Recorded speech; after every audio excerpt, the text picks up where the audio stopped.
हुआ हाँ? उधर रास्ता उधर उधर खाली नहीं है उधर उधर कितना खाली है उधर चुपचाप निकलिए माछ किने रन्डीको छोरो मुझे गाड़ी चलाना पड़ रहा है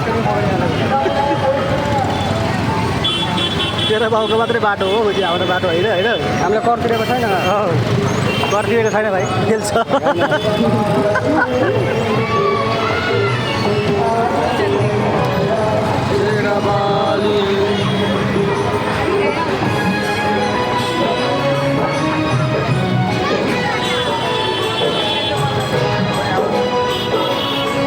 तिम्रो पनि लिइदिनु ल तिम्रो पनि लिइदिएको रिसाइरहेको थियो लिएर भनेर यसको लिइदिएर मेरो लिएको छैन